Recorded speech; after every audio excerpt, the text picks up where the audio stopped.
Bienvenue sur votre émission dont le titre « Et si la Bible nous répondait ?» Ici, la Bible répondra aux questions auxquelles nous rencontrons tous le jour dans la société dont nous aimerons avoir des réponses. Bonjour à toutes et à tous et bienvenue sur notre plateau. Aujourd'hui, comme prévu, nous lançons notre toute première émission avec un thème profond, l'infidélité et la polygamie. Que dit la Bible? L'invité, la Bible. Bonjour. Je suis la Bible. Je suis l'ensemble des textes sacrés, porteurs de la foi. Je suis un messager ancien, sage, passionné, parfois sévère, mais toujours rempli d'amour. Sans plus tarder, voici notre question du jour. Bonjour la Bible. Que dis-tu sur la fidélité et la polygamie? Est-ce interdit ou accepté? Merci pour la question qui nous vient de Khalid. Lisons ensemble Marc 12, verset 31. Tu aimeras ton prochain comme toi-même. Il n'y a pas de commandement plus grand que cela. Cela signifie, ne fais pas à l'autre ce que tu ne veux pas pour toi-même. L'infidélité, c'est trahir la confiance dans une relation d'amour. Qui veut être trahi? Qui veut voir son cœur brisé? Personne. Comment peux-tu dire que tu aimes Dieu alors que tu fais souffrir ton conjoint ou ta conjointe? Même si tu donnes des offrandes, si tu fais pleurer celui ou celle que tu as juré d'aimer, ta foi est vide. Mais certains disent que la polygamie est normale. Ils disent, Christ n'a-t-il pas plusieurs épouses?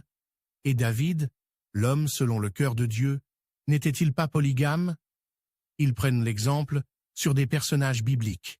Apocalypse 19, 7, 8 dit « Les noces de l'agneau sont venues, et son épouse s'est préparée. » L'épouse est au singulier.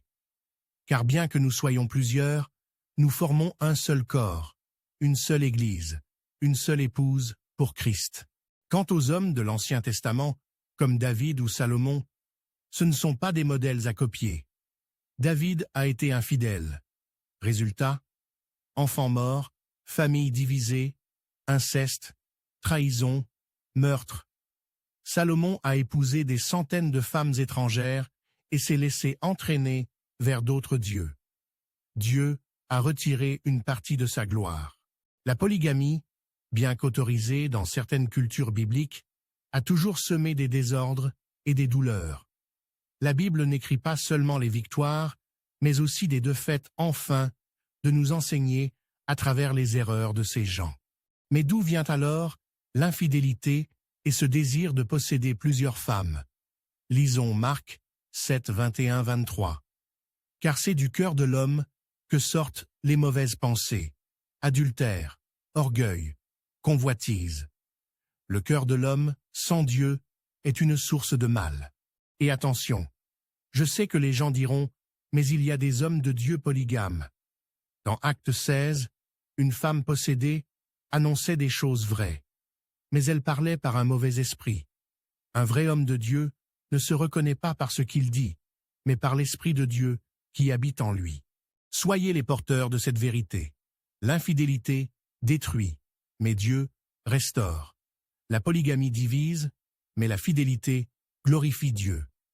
Pour conclure, Hébreux 13, 4. Que le mariage soit honoré de tous et le lit conjugal sans souillure, car Dieu jugera les adultères et les débauchés. Dieu honore la fidélité. La polygamie est un piège de convoitise, et l'infidélité, une blessure grave aux yeux de Dieu. Dieu honore la fidélité. La polygamie est un piège de convoitise, et l'infidélité, une blessure grave aux yeux de Dieu. Merci à vous, chers téléspectateurs. Partagez cette émission. Aimez, commentez